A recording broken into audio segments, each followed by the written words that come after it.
I think we can start. Pat, did you want to introduce I tonight's definitely speaker? do. Yeah, I'm very, very happy to introduce, welcome everybody here tonight, and to introduce John Arthur, who is currently Borough Administrator at Garwood, the Borough of Garwood, but he is in library world.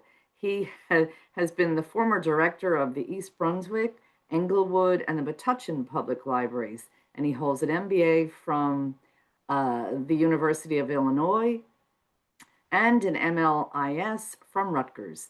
He's also a writer and a musician. My goodness, he's not a lawyer, and nothing that he's going to present tonight is should be taken as legal advice. And you're really advised to check with your own library attorney if you have any additional questions.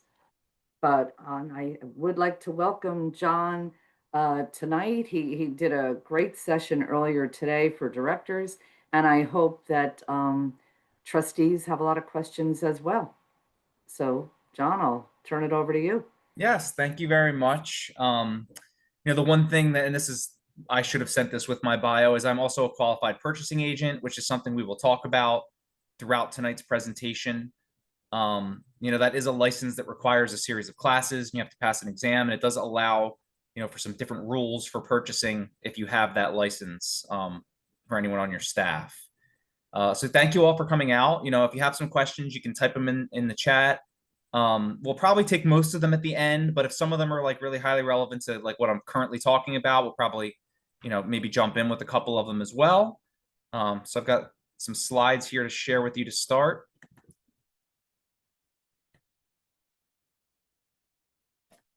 All right. So public purchasing. I just got my qualified purchasing agent license. I passed the test in December of last year, so 2024. I will say it's the type of thing where you constantly have to look up the rules because it's just hundreds of pages of laws. So just because you have the certification doesn't mean you know every single thing you will ever need to know about purchasing. It's an ever growing, ever changing thing, and no one person can be an expert on all of it. There's a lot of gray area.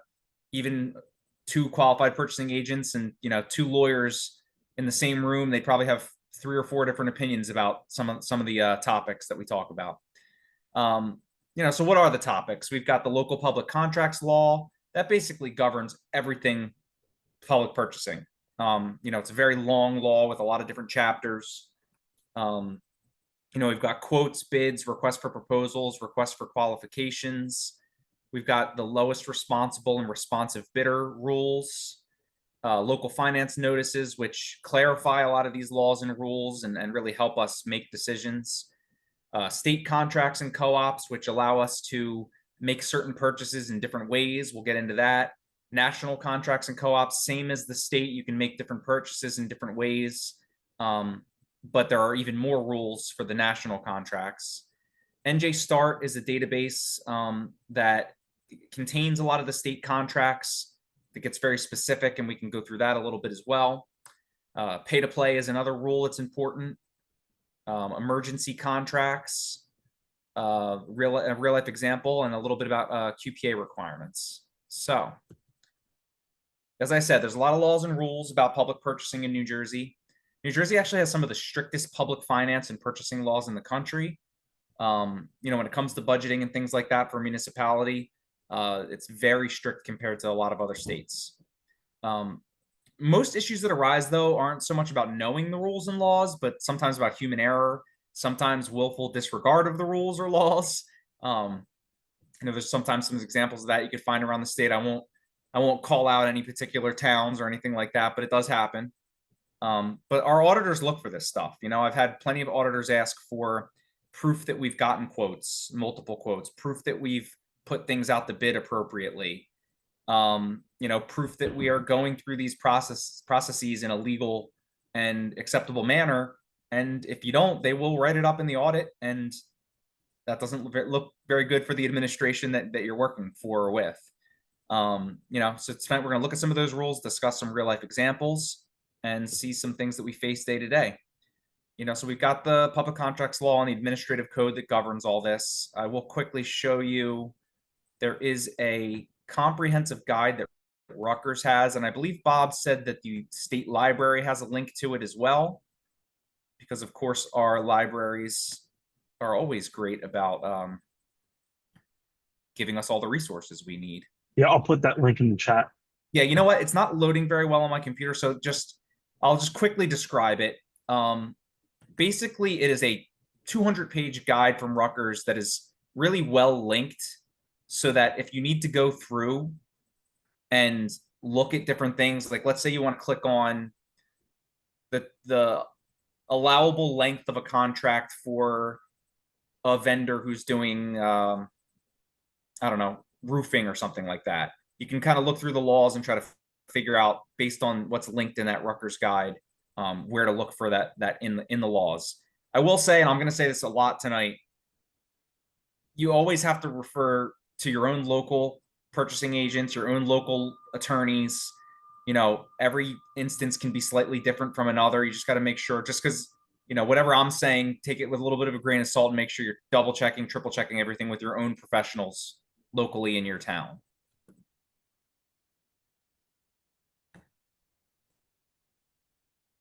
All right, so quotes and bids. The quote threshold is 15% of the bid threshold.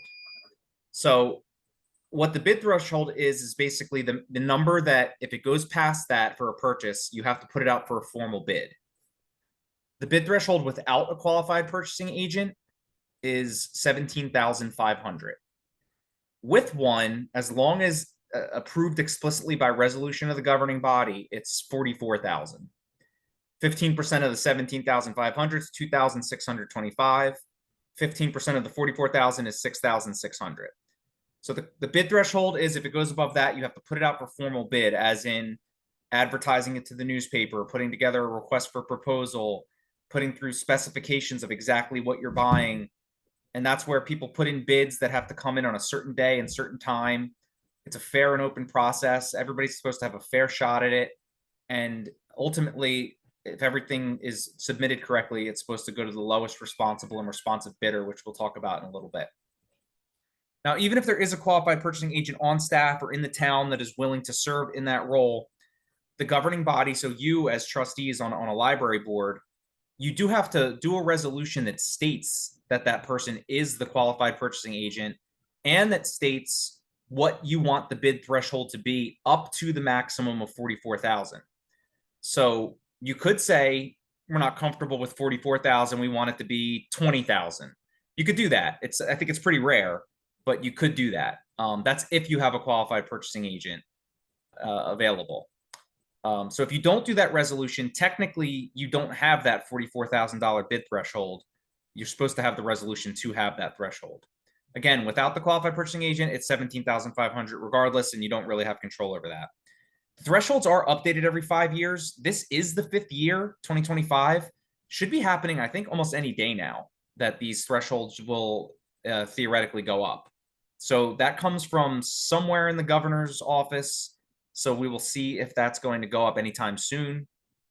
You know, this is more about public libraries, but there are different thresholds for school districts, county colleges, etc. So, you know, if you're ever involved in organizations like those or on school boards or anything like that, you could look up those laws. They're similar, but slightly different numbers. So quote threshold. If the purchase is below the quote threshold, say you need to buy $300 worth of copier paper for your for your printers, you don't need to go get multiple quotes. That being said, I always actually recommend, when you have time and availability and the ability to do so, always get multiple quotes. You know, you could be surprised how much money you can save sometimes. You know, just the other day I made one phone call that saved our town like $12,000. It took 2 minutes. So, you know, got a little lucky with that phone call, but if I didn't make the phone call, we wouldn't have saved the money.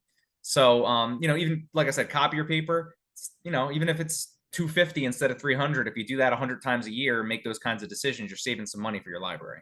That being said, you don't have to get multiple quotes if it's under the threshold. I just always recommend it.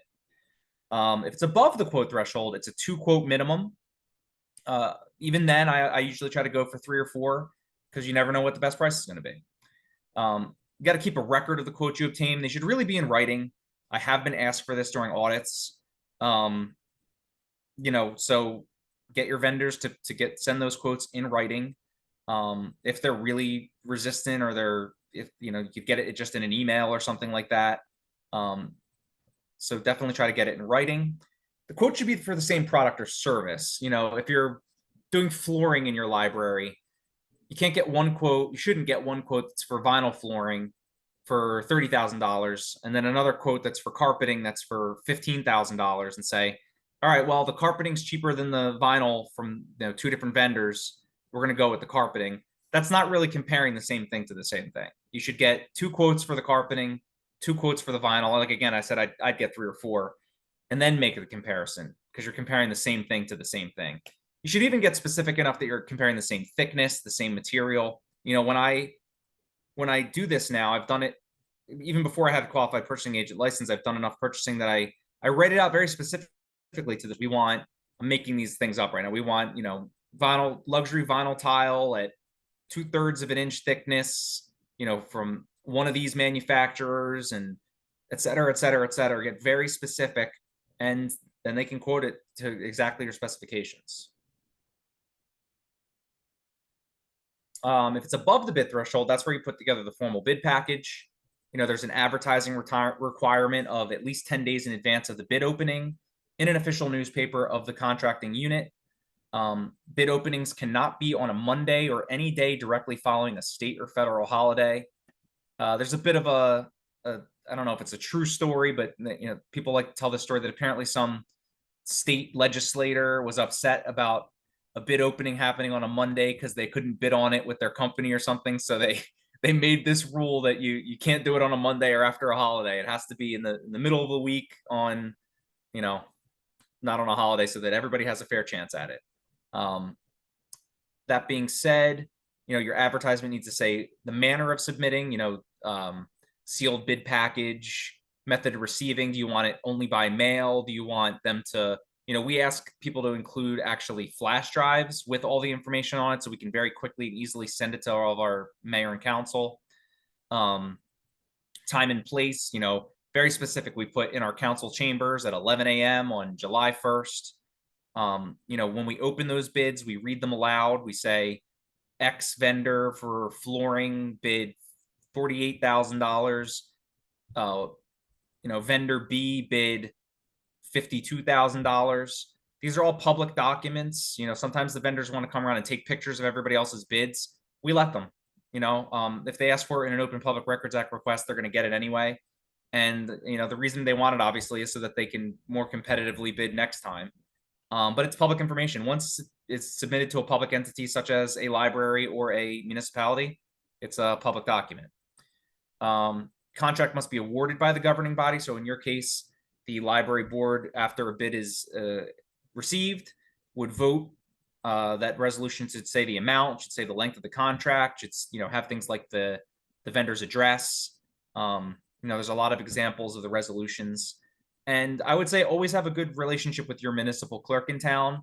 I know the library has its separate board, its separate entity, but we all work together, and the municipal clerk does these so often that they are a wealth of information. Before I started working as a borough administrator, I was lucky that we had a lot of great municipal clerks in a lot of jobs I had, and they'd happily come over to the library and help us with the bid opening, happily help us write the announcement and things like that. Or I would draft the announcement. They'd make sure it looked good and made sense and had everything it needed.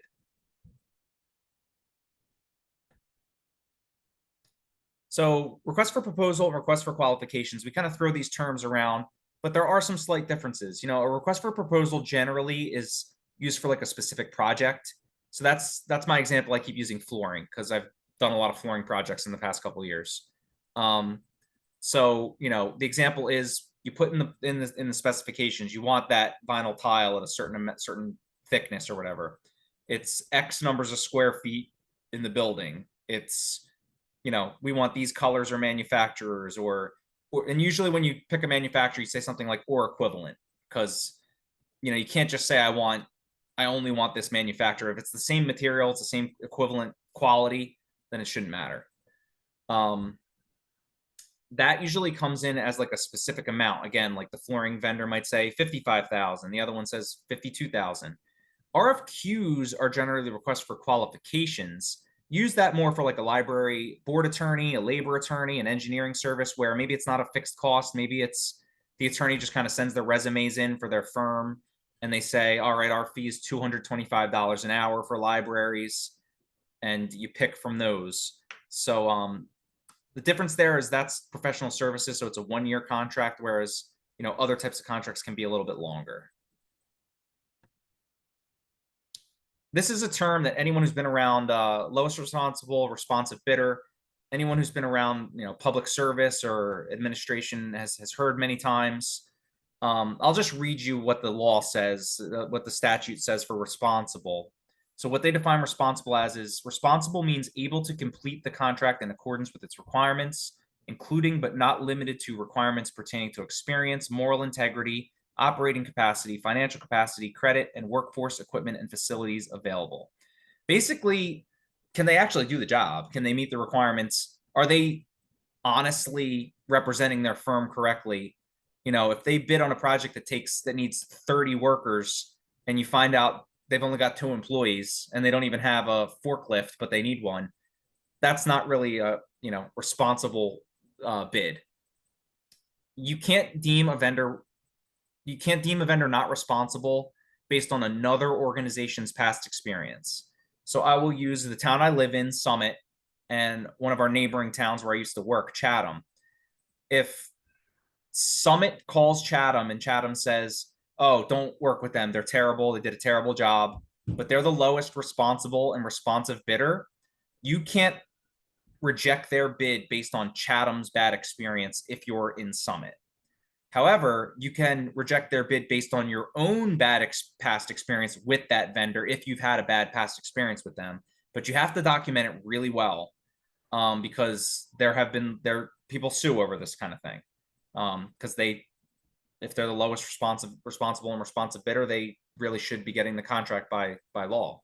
So again, if you have that instance where that happens, your director or whoever's leading the project should be documenting every step of the vendor failed to meet this deadline, they used the wrong materials, we gave them a chance to correct and they didn't, et cetera, et cetera, et cetera. Keep documenting everything so that you can protect yourself about never having to use that vendor again.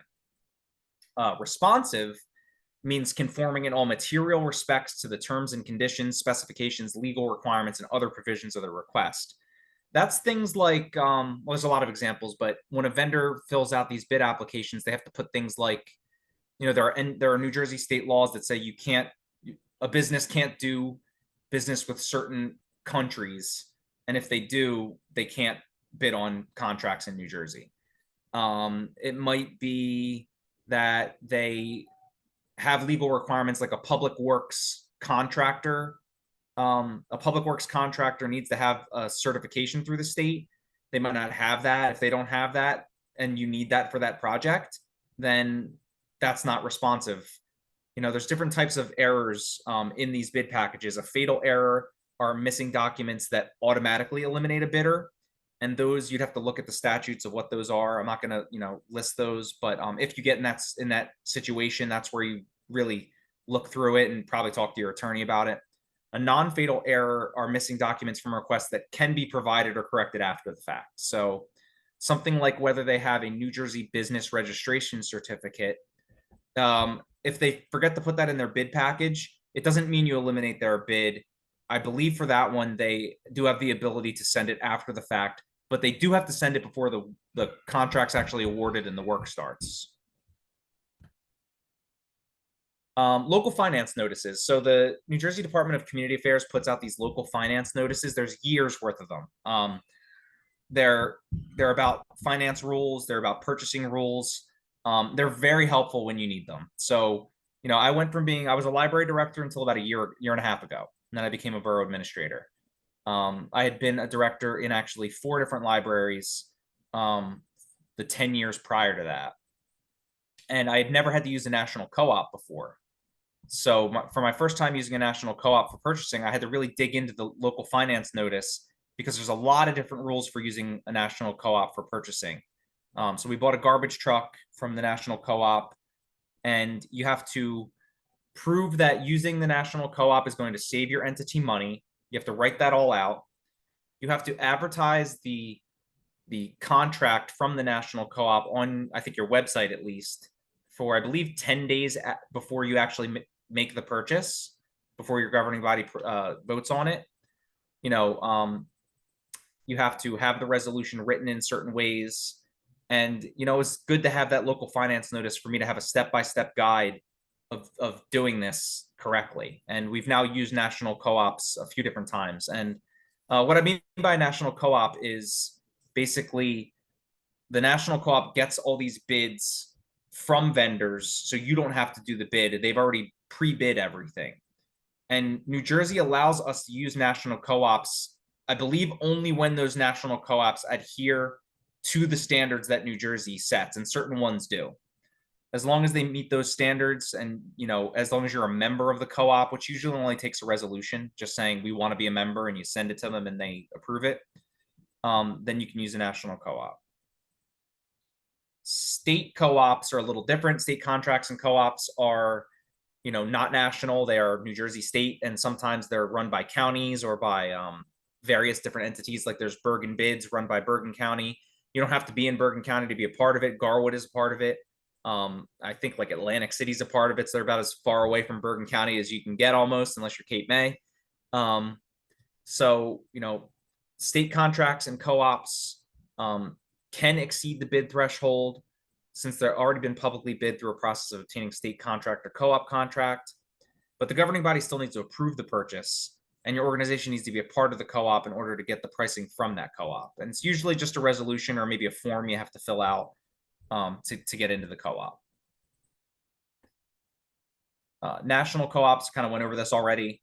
But again, you know, governed by a different set of rules. I was hoping to go through NJ Start, which is a database of the state contracts, and kind of show you a little bit about what that looks like, because I will say, just because a vendor says that they're part of a co-op or that they have a state contract, I've seen examples of the vendors, you know, not necessarily telling the full and whole truth there. Sometimes their contracts are expired and they're still putting it on their quotes. Sometimes their contract is for, I don't know, flooring, but they're bidding a roofing project, and it's like, you don't have the contract for roofing, you have it for flooring. So don't put that you know, quote number on your contract. So you just got to double check, because, you know, you want to know that you're doing it appropriately, because again, your auditors might look at that, and the excuse that the vendor told me they were part of it isn't going to fly. It's on us to double check that that their quote is accurate. All right, so let me show you NJ Start real quick. So I'll give you an example. Hopefully everybody can see NJ Start here. It's a great tool for us. You know, just yesterday I was working with our police chief to get, you know, body cameras and some artificial intelligence software and things like that.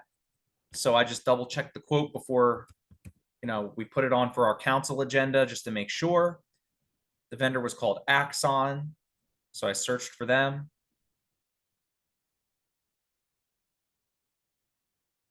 Here's their contract. The number matched what they put on the quote, so all good news so far.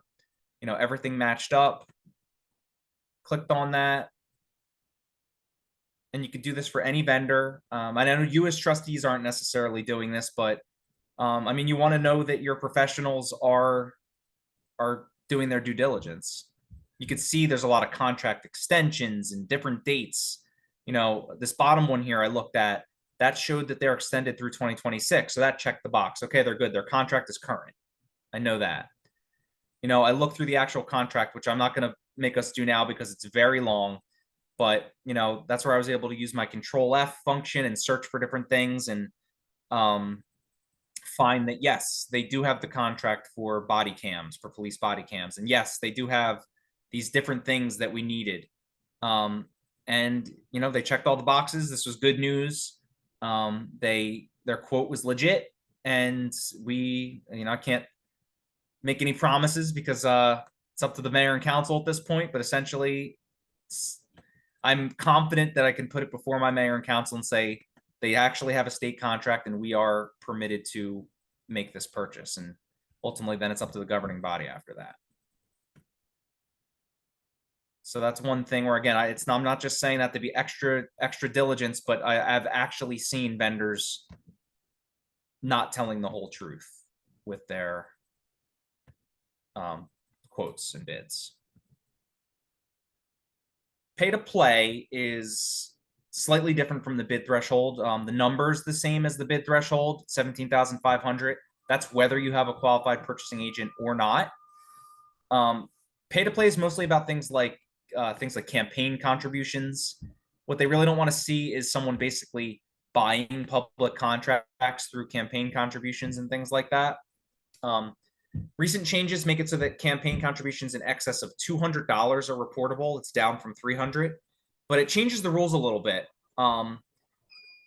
Before, you couldn't even make a contribution to like a municipal or county political committee, but now those are allowable. So, but not to a candidate's campaign, for example. So I'll give you an example. An architect donates $400 to your mayor's election campaign. That architect cannot be awarded a non-fair and open contract.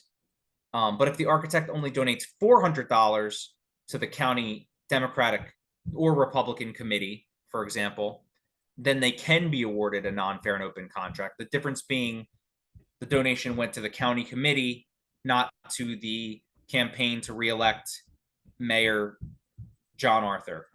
I'm never running for mayor in any town, by the way, but I'm just using myself as an example. So what is a non-fair and open?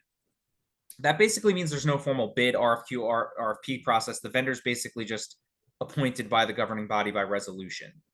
So that is different from fair and open, where there is a formal bid, RFP, RFQ process. And in that case, the contract actually can be awarded to a vendor, even if they did make a contribution to a candidate, because it's a fair and open process, and you really kind of have to go with the lowest responsible bidder. So by making it fair and open, it kind of allows you to hire them, even though they do have that reportable contribution. But still, you shouldn't just be giving them the contract just because they donated $500 to your campaign. That's essentially the point of this. Emergency contracts. This is where a fair amount of towns and organizations have gotten themselves into a little bit of trouble.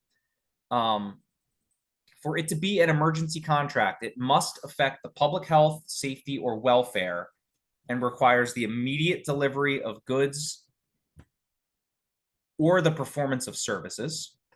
And an official in charge of the agency has to determine whether there's truly an emergency. These can exceed the bid threshold. I mean, imagine you have, I don't know, extreme flooding in your town, and you really need to get a vendor in there to help you with who knows what. I mean, ensuring that the electrical plant doesn't explode from the flooding or something like that. I mean, you can't just say, oh, we got to go through the bid process, go ahead and let the electric explode from the flooding. Obviously, you can't do that. So it still needs to be awarded by a resolution by the governing body, but that can be after the fact. And we'll play a little game here of emergency or not. So we can maybe go in the chat or something like that. I'll read this one to you. This year's summer reading celebration is happening in 1 week in the basement of the library. The basement is flooded and the flooring all needs to be removed and replaced. There is a vendor willing to do it at 4 times the normal cost by working overnight and paying overtime to its workers, as well as paying to rush the materials. So let's see in the chat. What do you think? Emergency or not an emergency?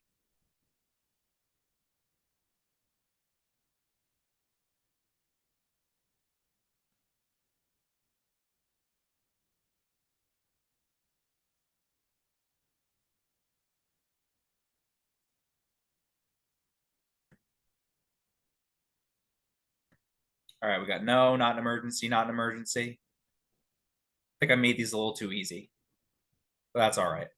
You are correct. I would not ever deem this an emergency.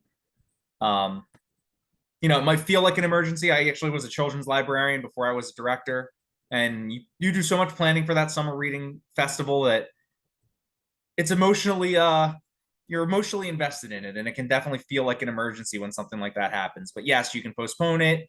I don't know. You can call the school and see if you can do it in the gym. I would not call that an emergency. Yep, exactly. People are saying postpone, relocate, etc. All right, let's see. Let's read the second one to you here. An electrical malfunction is discovered. Let me share my screen and then I'll read it to you.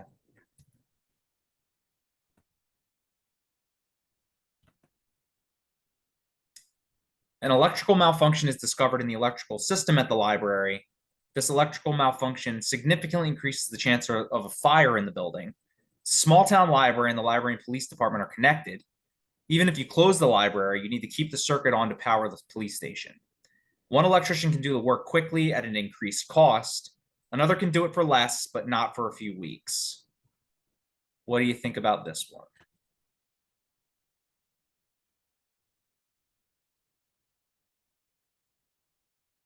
See an emergency, emergency, emergency, emergency. Okay, again, I definitely made these a little too easy. I'll work on making them more gray area next time. But, you know, just as a fun little exercise, yes, I believe you would be correct. I would definitely deem this an emergency. I would be shocked if an auditor or a lawyer or, you know, the state had an issue with you making sure the police department and the library don't burn down. So, yes, I would deem that an emergency. And I'd be shocked if anyone had a problem with it, basically. But that kind of brings up a point, though. While these, I think, were pretty clear cut, there is a lot of gray area, and sometimes people don't agree. Sometimes, like I said, lawyers don't agree, purchasing agents don't agree. What is truly an emergency? You know, what truly affects the safety, health, and welfare of the community? I'd make the case that, you know, in a small town like Garwood, if all of our garbage trucks are down and we can't pick up the garbage for a week or two, that affects the health of the community. I mean, let the garbage sit out long enough, we end up with the plague. So if we had to quickly fix up some garbage trucks, I think you can make a strong case that that affects the health of the community. And I would probably make the case that, yes, we either fix the garbage trucks or hire an outside vendor at an increased cost to get the garbage picked up while the trucks are being fixed. And I think that would probably fly. So again, every situation is different. You have to take each situation as it comes. You have to really think about every angle. And I will just say this over and over again. When in doubt, please talk to your attorneys, especially if it's a real true emergency, if it's a hard to decide situation. Talk to your professionals, talk to your attorneys. Real life example. And again, I'm not going to pass any judgment here. You know, Essex County and the New Jersey State Comptroller kind of disagreed about this, but the New Jersey State Comptroller did investigate Essex County's COVID-19 vaccination program. And I'll read it's like a 12-page report on the Comptroller's website. According to them, the county overused the emergency exception to public bidding, failed to implement adequate policies for control and monitoring the contracts with business vendors, which likely increased overall costs for taxpayers and led to an overpayment of more than $110,000 to a vendor, and spent $17 million on staffing, but did not establish effective policies and controls for timekeeping, record keeping, hiring, etc. Essex County responded that they utilized certain executive orders during the COVID-19 pandemic as the basis for the emergency spending. And the comptroller in Essex County basically disagree. You know, the comptroller is able to investigate these things and issue their report, and they issued what they think are corrective actions. I don't believe there was any sort of fines or anything like that. But it's an example of using emergency purchasing in a way that at least the state comptroller did not agree with. The county disagrees with what the comptroller says, but you know, the comptroller really kind of oversees the whole state when it comes to things like this. And there's a lot of examples. If you go to the state comptroller website, maybe I'm unique, but I actually thought reading the report was pretty fascinating. At least maybe not fascinating, but at least interesting. But there's a lot of examples out there that kind of interesting to look at. If you or anyone you know are interested in learning more about qualified purchasing agent requirements, you basically have to have 2 years of higher education and 2 years of full-time governmental experience performing duties related to purchasing. I would argue that your library directors easily meet the requirement of the 2 years of public procurement experience, as long as they work for 2 years. And obviously your library directors almost all hold a master's degree in library science, so they'd also meet the higher education requirement. Then you have to take, I think it's like 5 or 6 classes at Rutgers. They do cost a little bit of money to take. And then you have to pass a state exam scoring 80% or more. There is, I think it's something like a 50% pass rate. So you got to study hard for it. I'm not trying to brag or anything, but you really have to put the time in. You have to cram for that exam like it's your final, like you're in college or whatever. So it's a tough exam to pass. And once you get it, though, you just need to do continuing education credits to keep it for the rest of your life. And it's valuable to have because, again, you get that higher bid threshold. And I would encourage trustees to really look at supporting directors that want to do it. I actually started the process while I was a library director, and I was fortunate enough that some of the libraries I worked for, even contributed toward the classes. So thank you to those library trustees who saw the value in educating our directors toward that goal. Let's see what I got here for my life. Yep, at this point, I'll just take any questions that we've got. All right, thanks very much, John. That was very informative. And we have 3 questions, well, two questions and some corrections so far, but like last time, there's probably going to be more as we go along. So again, if you have any questions, please use the Q&A button at the bottom of the screen to put those into the Q&A queue so that we can organize them and things like that. So first question is, what is the best way to get a sense of the expected cost to know which threshold to use? Can you actually get a quote and then use it as part of the request? That's a great question, and that is usually what happens. So, if I'm doing a flooring project, for example, again, I keep using flooring because I've done like 3 flooring projects in the past 5 years. I usually just reach out for a quote or some sort of rough estimate based on maybe square footage. And if the vendor's like, yeah, that's going to be in the $75,000 range, then I know, okay, bam, regardless QPA or not, this is a go out the bid type thing, or go to a state contract because that's already been bid. And again, the state contract, you can go past the bid threshold because it's already been bid out, through the state or through co-op. So yes, usually get a quote, and then you kind of know based on that. You could also just ask around. We all there's one library director per town. We all kind of know each other, or at least vaguely know of each other. We've got our listservs and our county groups and all that stuff. I'll use an example. We're looking at a turf field replacement in Garwood, and I asked around immediately. It was like, that's going to be $300,000 to $500,000. So we know what we're looking at. So thankfully for some of these, like I said, there's a lot of state contract vendors. So great question. And that, yes, usually get a quote and then use it as, I wouldn't like just send the quote to somebody else and be like, this is our specification for the bid. Mm-hmm. You should probably take it and write it in your own words and make sure it matches all the specifications you need. But that is generally how it works. Okay. Yeah. All right. Next question. Does choosing a professional service such as attorney or auditor require bids or lower threshold requests, or can they be chosen directly? I agree that it can't hurt to ask for proposals, but is it required? So professional services, I've always seen it done where you put out the request for qualifications, and then you take all the RFQs and you kind of go through them. That being said, it tends to be you just keep appointing the same auditor and attorney every year. So it seems a little bit of unless you're unhappy with them. I think it's best practice. I don't want to say the wrong thing because, again, I am not an attorney. I believe you can just, for professional services, go with who you think is best. But it's best practice to get an RFQ. And again, if in doubt, talk to your attorney about the, whether, or I'd have to look at the law to really be 100% confident in my answer. But, you should be putting out for an RFQ. but I don't think you necessarily need to for professional services. Next question, can the library hire a freelance QPA? Yeah, absolutely. I think you should be able to. You could do shared services. You know, there are a fair amount of QPAs that have kind of side jobs or shared services with their towns. You know, I know of one QPA sitting in this room that might be interested. I'm sort of kidding, but sort of not kidding. I'd have to talk to my mayor, but you know, yes, you can explore that. You could even put out a request for qualifications or put out a job posting. You know, it might not be a lot of work for a QPA. It might be 2 hours a month just to review some things, or you know, occasionally to write a contract. You might find someone who's interested, someone who's retired.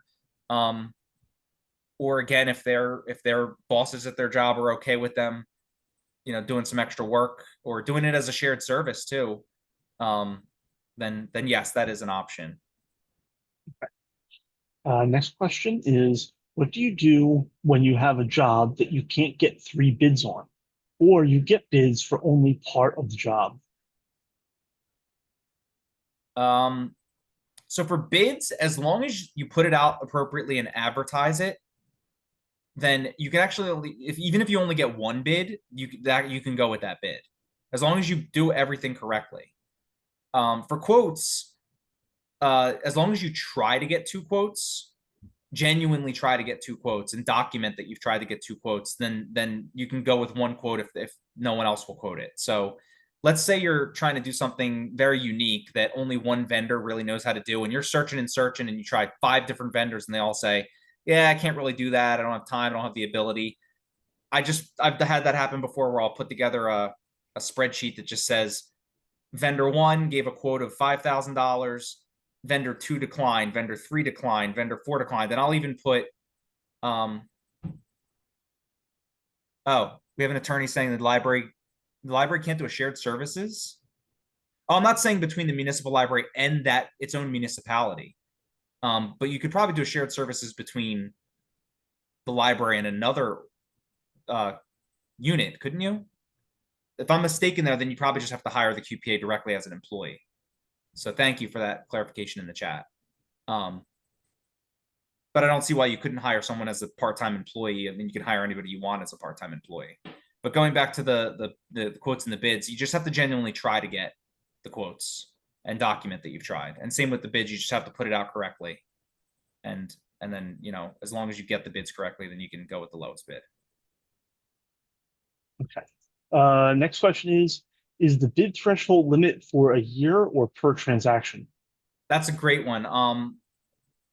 That's for the year. And I thought I had a slide about aggregation. Maybe I opened the wrong file, but basically in aggregate, if you go over the bid threshold, you're still over the bid threshold. So let's say you have a vendor that makes, I don't know, I'll just use something silly like pencil sharpeners. And for some reason you need $50,000 worth of pencil sharpeners, and you buy $20,000 worth or $10,000 worth in January, and $20,000 worth more in March, and $20,000 worth more in November. Your auditor is going to look at that and say, you went way over the bid threshold just because you bought it, you know, pencil sharpeners 3 different times for $50,000. You really should have put it out to bid, because within the same year, you've gone over the threshold. Mm-hmm. Okay. Yeah. Next question is it a good practice to get 3 quotes, even if it may not be needed, such as $10,000 to $17,000? I think it's always a good practice to get more quotes. You know, you could save some money. It doesn't always take that much time. Sometimes it only takes a phone call or 2. So yeah, I mean, if you have time, get as many quotes as you can. You know, it's like anything, shop around. You might be surprised. You might be surprised what you learn too. I learn a lot by calling around, and, you know, one vendor's selling, I'll use turf field because I was, again, just talking to some vendors about that. They might say, oh, this is the best turf in the world, and it's made out of this material, and it's this and that. And then you start doing your research, and you're like, it's trying to sell me the same turf as this other person for $80,000 more because they're claiming it's better quality. It might not actually be better quality, or it might actually be better quality. You got to do the research. So I would definitely look into everything. I'm always skeptical. You know, you're talking to salespeople when you get these quotes and these bids, and you know, nothing wrong with being in sales, but they're trying to get a sale. So, Yeah. You know, you gotta make sure that you do your due diligence. Yep. Okay. And looks like the last question is there a dollar value threshold where a performance bond is required? For that one, I would refer back to really looking at the law. Like I said, just because I passed the exam doesn't mean I memorized every aspect of the law. For something like that, I always have to look things up. Maybe it's my memory, but I will say I think it's more about the type of project for a performance bond, and not necessarily about the dollar amount. Um, so I think that might be more governed by like what type of work it is, Hmm. rather than a dollar amount. But I would, again, don't quote me on that. I would definitely look into that exact answer in the actual law itself, before Okay. answering that. Okay. I don't see any other questions in the queue right now. Yeah, Pats and Jen, if you want to come back. Here we are. Yep. Once again, thank you, John, very much for your time and it's great information that you've given us. And does anybody else have anything else to say to close out the? Thank you, John. I really enjoyed those examples of whether it was an emergency or a non-emergency, because I think boards are frequently faced with that on a very short-term basis. At a board meeting, you will find out the electricity's gone out, whatever. I felt that that was a really good exercise, and maybe we can do more of that, because I thought that was a really interesting way to have people understand, because that often happens very quickly to a board. Like suddenly there's no AC, and what are you going to do? And how do you approach that? So those examples were very helpful, John. It was a great presentation. Thank you. Thank you, thank you. And yeah, if anyone has any, I'm glad you like those examples. I want to be trickier though. I don't want You everybody to wanna say. be tricky. I want to trip people up. So I gotta get the ones that They have drove the point home, John, and started to make us think about that issue. And I think right. it's really very important, having sit through board meetings and have those issues come up. So at least you got people thinking about that, which is excellent. Thank you. Yeah. Well, no, and I've been in those situations where it's like, again, it feels like an emergency because you care about the situation, but is it actually by the legal definition an emergency? And that's where it gets really tricky. Mhm. Yeah. Yep. All right. Thank Well, you all thank very you. much. Yeah, thank you very Once again, much.